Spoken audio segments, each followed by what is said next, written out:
저는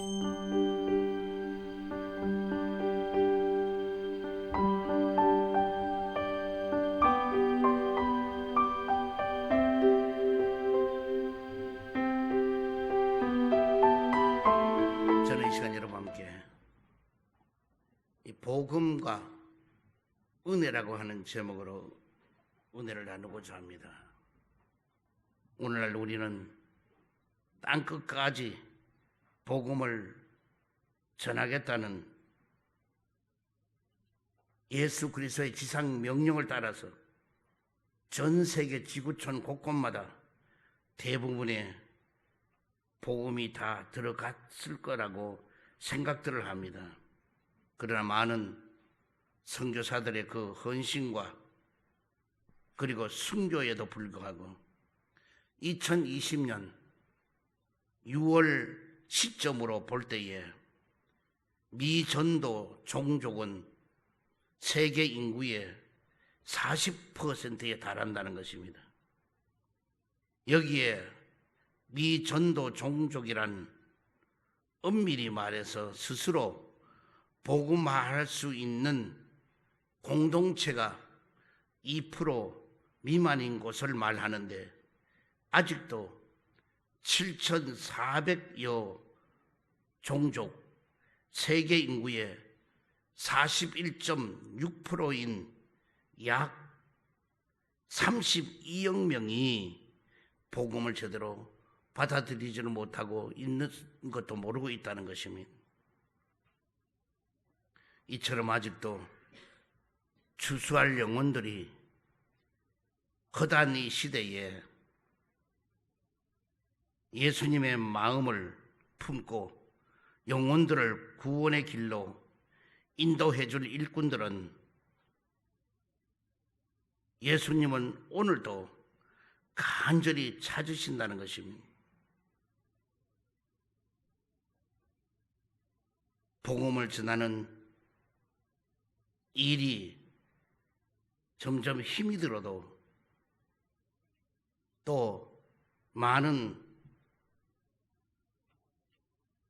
조롱과 멸시를 입고 핍박이 받아도 또한 설령 죽음이 온다고 하더라도 예수님 대신에 찾아가서 복음을 전해줄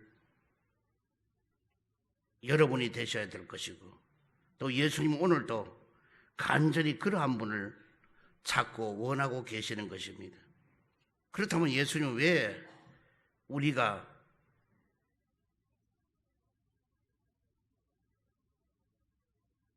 말할 수 없는 비싼 대가를 치르면서까지 복음을 전해야 한단 말인가? 첫 번째로 복음은 모든 사람에게 보낸 좋은 소식이기 때문인 것입니다. 복음은 무슨 뜻인가? 이 헬라어로 유앙겔리온, 또 굿 유수 영어로 또 가스펠 이렇게 말합니다. 복음은 글자 그대로 복된 소리요, 기쁜 소리요, 좋은 소식인데 그 내용인 줄 하나님과 그 아들 예수님에 관한 이야기인 것입니다. 그럼 왜 복음은 우리에게 큰 기쁨의 좋은 소식인가? 이 가난한 자에게 복음을, 포로된 자에게 자유를, 눌린 자에게 다시 보게 함을 주시기 원하기 때문에 하나님의 아들 예수님이 이 세상에 그걸 위해서 오셨기 때문인 것입니다. 만약에 불치의 병을 고칠 수 있는 방법을 알아낸 사람이 있다고 하면은 모든 사람들은 그 소식을 듣고 그 병을 고치러 거기에 갈 것입니다. 또한 피신할 수 있는 길이 있어야 되는데 불이 나서 어디를 가야 될지를 모를 때에 그 출구를 알고 모든 사람은 이리로 오십시오.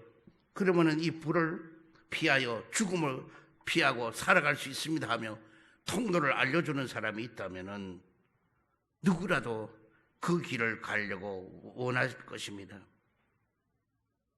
마찬가지로 구원을 받는 길은 바로 우리도 이 길밖에 없다는 것을 우리는 외쳐야 되는데,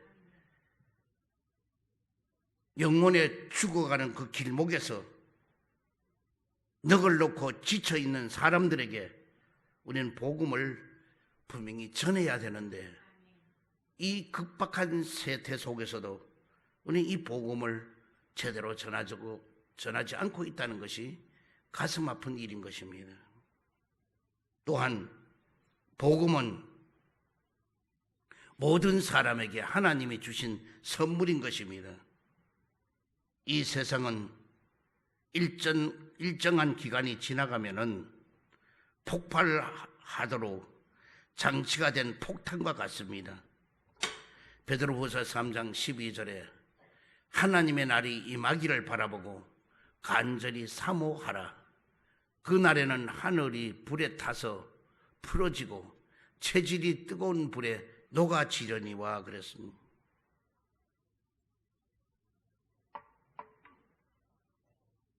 오늘 이 땅에는 장차 종말이 오는 때가 있는데, 그때 예수님이 재림하시면은 말씀처럼 이 땅에 불에 다 녹아 없어진다는 것입니다. 지금 북한의 핵무기나 전 세계에 있는 핵 보유국이나 다른 또 어떤 또 그 무기들 보면은 일단은 그게 떨어지게 되면은 그냥 사람도 그냥 재가 되어버리고 어디 흔적도 없고 뼈도 못 추리고 그냥 모든 산천초목도 잿더미가 되고 만다는 그런 그 아주 그 온도가, 그거는 뭐 수천 만 온도로 그렇게 되는 것도 있다는 것입니다. 복음은 특정한 사람에게만 해당되는 소식이 아닌 것입니다. 남녀노소 구분이 없이 가진 자나 못 가진 자나 사회 지위가 높건 낮건 상관이 없습니다. 모든 사람에게 살 길을 알려주는 좋은 소식입니다. 그래서 복음은 오늘도 누구에게나 전해져야만이 하는 것입니다. 그렇기에 우리의 복음을 외치는 것도 나와 내 가족을 넘어서 지구촌 구석구석에 편만하게 증거되어야 하는 것입니다. 이것이 예수님의 간곡한 부탁이며 또 마지막에 명령인 것입니다. 마태복음 24장 14절에 보면은 이 천국 복음이 모든 민족에게 증거되기 위하여 온 세상에 전파되리니 그제야 끝이 오리라고 말씀해 주고 있습니다. 마가복음 16장 15절에도 또 가라사대 너희는 온 천하에 다니며 만민에게 복음을 전파하라고 했습니다. 부귀 영화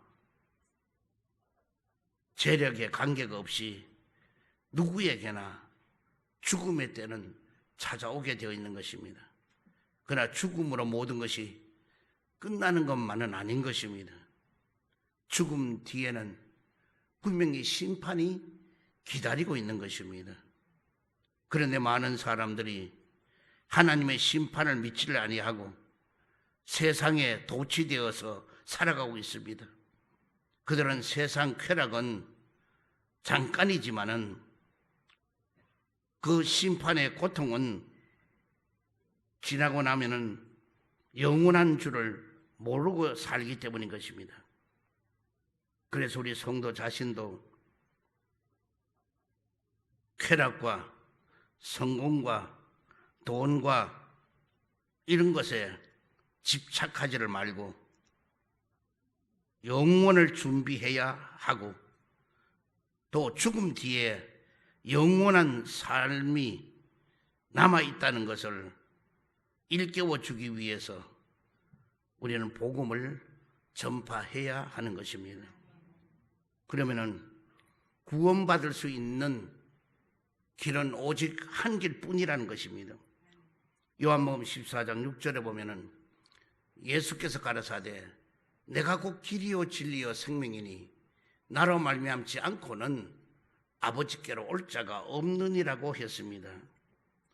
길이 되고 진리가 되시고 생명이 되신 분은 오직 예수 그리스도 한 분뿐이라는 것입니다.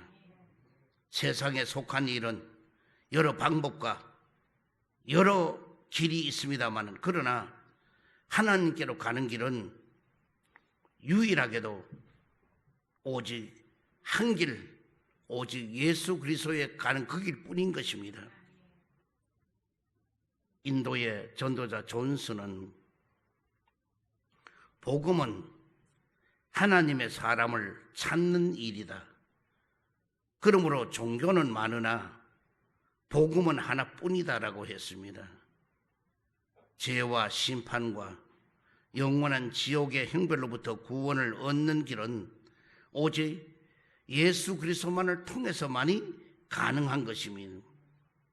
그래서 사도 베드로는 사도행전 4장 12절에 다른 이로는 구원을 얻을 수 없나니 천하 사람이 구원을 얻을 만한 다른 이름을 우리에게 주신 일이 없음이라고 말씀하고 있습니다. 다른 이로는 구원이 없습니다. 천하 만민에게도 오직 구원을 주는 다른 이름은 없습니다. 오직 예수 그리스도의 뿐인 것입니다. 또한 예수 그리스도는 만인의 구세주가 된다는 것입니다. 예수님은 나는 팔레스타인의 빛이라고 하시지 않았습니다. 나는 세상의 빛이라고 말씀하셨습니다. 하나님이 유대인을 이처럼 사랑하사 그렇게 말씀하지 않았습니다. 하나님이 세상을 이처럼 사랑하사라고 말씀하셨습니다. 그래서 예수님은 너희는 가서 온 족속으로 제자를 삼으라고 말씀해 주고 있습니다. 또한 사도 바울에게도 두려워하지 말며 잠잠하지 말고 말하라고 말씀하고 있는 것입니다. 저와 여러분도 각자가 자기 온 주변을 둘러보면서 바로 구원에 예정된 사람이 많이 있으니까 우리도 두려워하지 말고 우리도 과감히 우리 복음을 전하는 여러분 되기를 주의 이름으로 축원드립니다.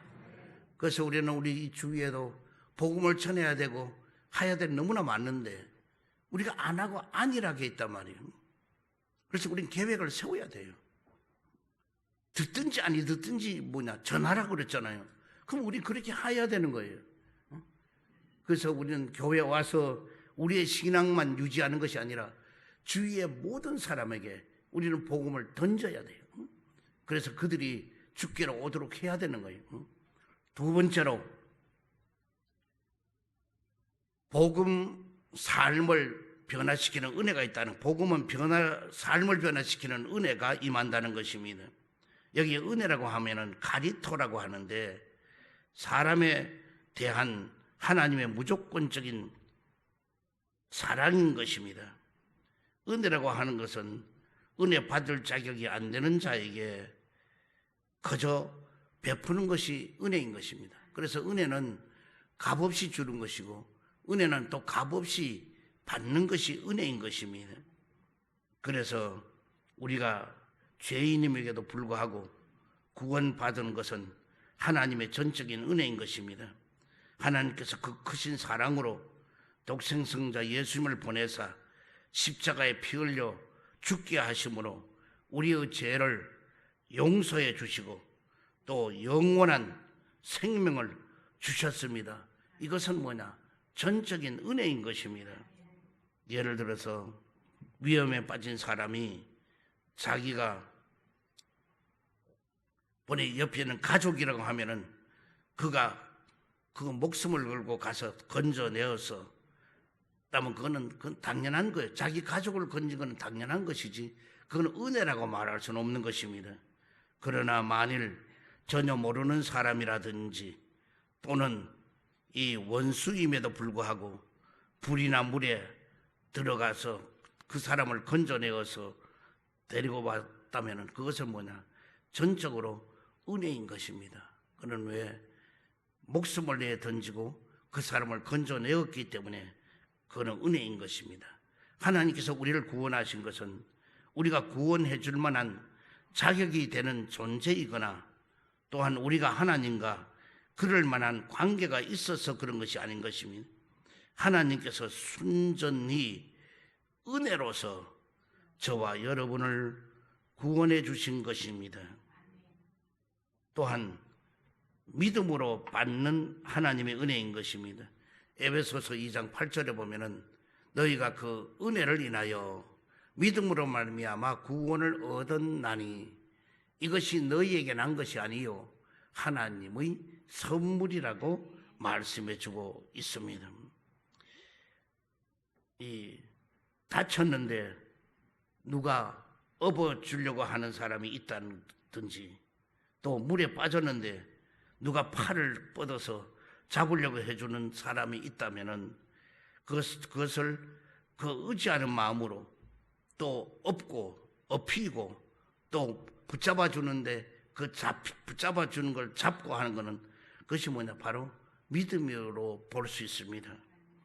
구원의 은혜도 그러한 믿음으로 우리는 받을 수 있는 것입니다. 그래서 우리는 이 은혜는 믿음으로 가능한 것입니다. 오늘날도 하나님께서 복음을 전하는 자들을 통해서 구원의 손길을 내리시게 될 때에 거부하지 않고 믿음으로 받아들이면 바로 누구든지 구원을 받게 되는 것입니다. 그래서 우리는 복음을 전하고 그들이 처음에는 안 받아들이더라도 계속 지속적으로 전하다 보면은 어느 한순간에 자기도 환경과 현실 속에서 그런 날이 와요. 자기 마음에 와 닿는 날이 와요. 또 아니면 우리가 전했는데 안 받아들였어요. 그 다음에 다른 사람이 또 지나가면 전했는데 안 받아들였어요. 그러나 어느 한순간에 받아들이는 날이 오게 될 때가 있다는 거예요. 그 사람도 왜 자꾸 복음을 듣다가 보면 내가 그때 내가 가작을 때 교회 갔을 걸 함께 내가 그때 예수를 믿었을 걸 이런 마음이 올 때가 있단 말이에요. 그럴 때 어느 누가 가서 얘기하면 그때는 뭐냐? 순순히 교회를 나오게 되는 것입니다. 그래서 저와 여러분은 어쨌든 간에 이 주위에 이 얼마나 많은 인구가 있는 곳에 우리가 왔습니까? 이제는 우리가 핑계댈 수가 없어요. 부흥이 안 된다고 말할 수도 없어요. 이 주위에 얼마든지 그냥 구원의 손길만 뻗치면은 그들을 구원시킬 수가 있는데 여러분 내가 그 손을 뻗치지 않고 그들의 그 물에 빠져있던 불 속에 타들어가든 우리가 그들을 손을 뻗쳐서 건져내야 되는데 아무런 상관이 없어요. 우리는 그런 믿음 가지고는 주님 앞에 우리가 설 수가 없어요. 그래서 우리는 철저하게 우리는 이 복음을 전해야 될 것이고 복음을 전하고 그들에게 우리는 은혜로 받아들이도록 해서 그 은혜가 있으면은 그들이 또다시 많은 사람에게 그와 같이 또 복음을 전하게 될 줄 믿습니다. 그래서 우리는 은혜 받기 이전의 삶을 보면은 이 사도 바울은 엄격한 바리새파였습니다.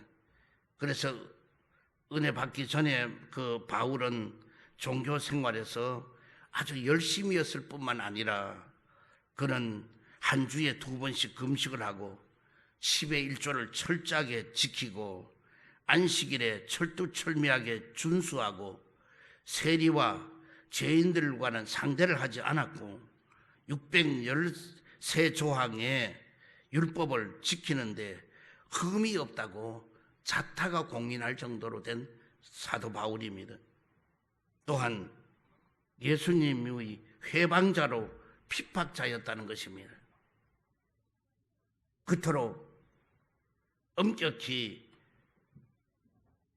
율법을 지킨다고 말을 했으나 생명을 주신 것을 하나님을 의지하지를 못하고 소경이 소경을 인도하면 구덩이에 빠지듯이 성도들을 옥에 가두기도 하고 죽이는 일에도 앞장을 서고 그와 같이 아주 종교 행위를 지키는 데만 혈안이 되었을 뿐 아니라 하나님도 모르고 하나님을 섬겼기에는 너무나 뭐라고 말씀하면 이 가시채를 뒷발질하기에 얼마나 고생이었느냐 할 정도로 주님이 말씀할 정도로 사도 바울은 그랬습니다.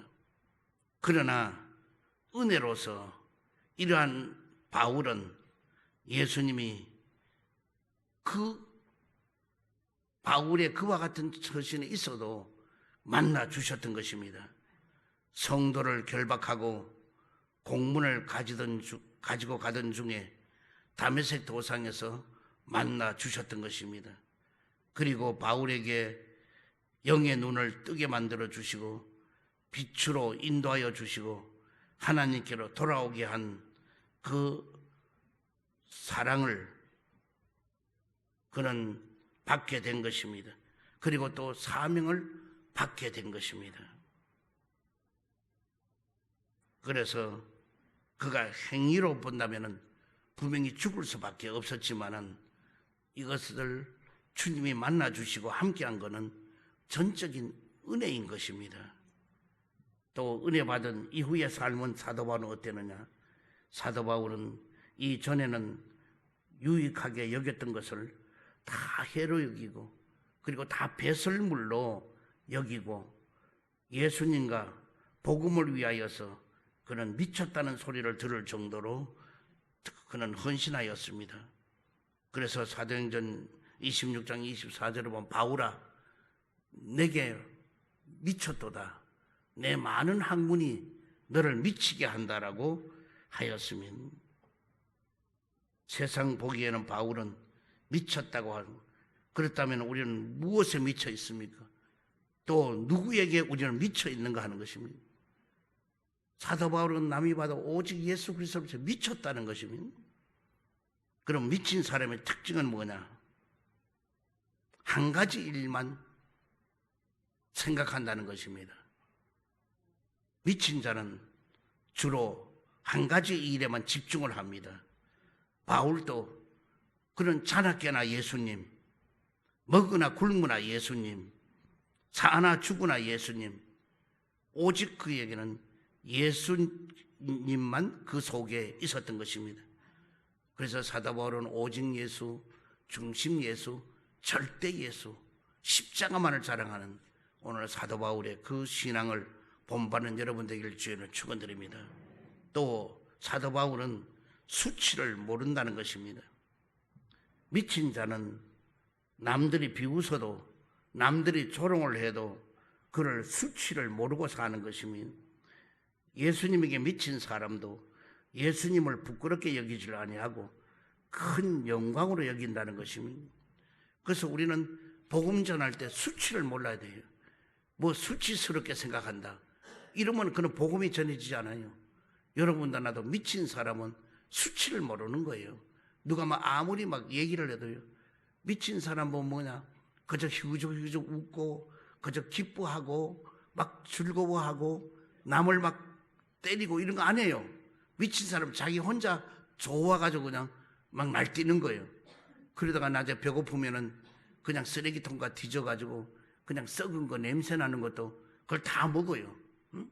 그래 다 먹어도 배탈 나는 것도 없고 설사하는 일도 없어요. 미친 사람은요.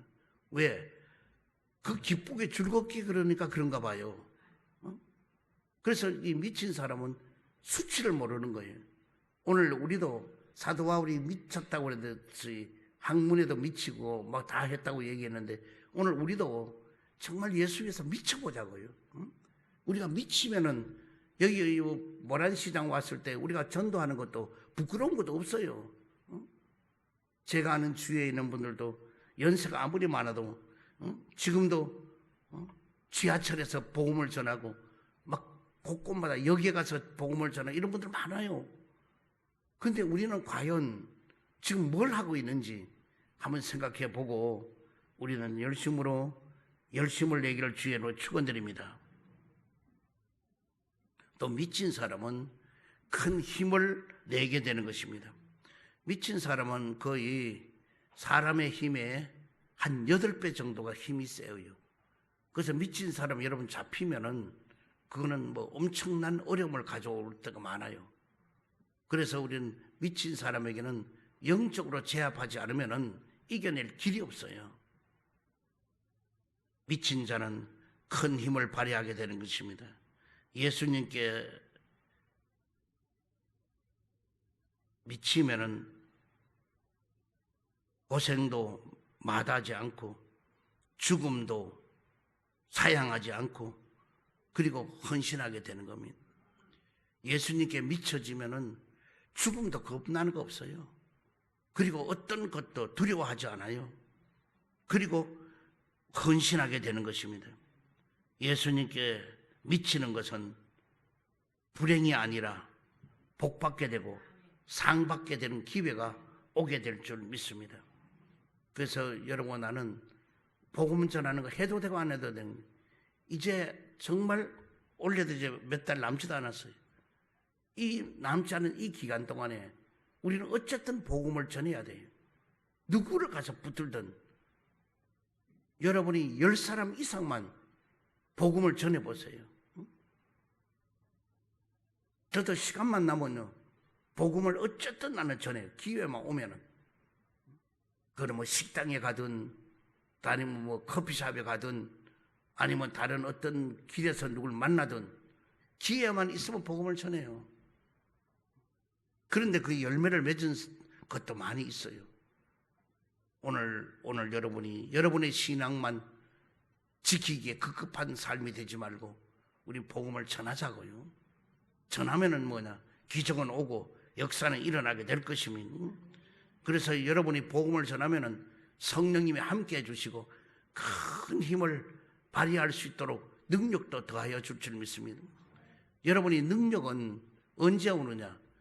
바로 예수 그리스도의 복음을 전하는 순간에 능력이 오는 거예요. 능력이 먼저 와서 여러분 모든 일이 되는 게 아니에요.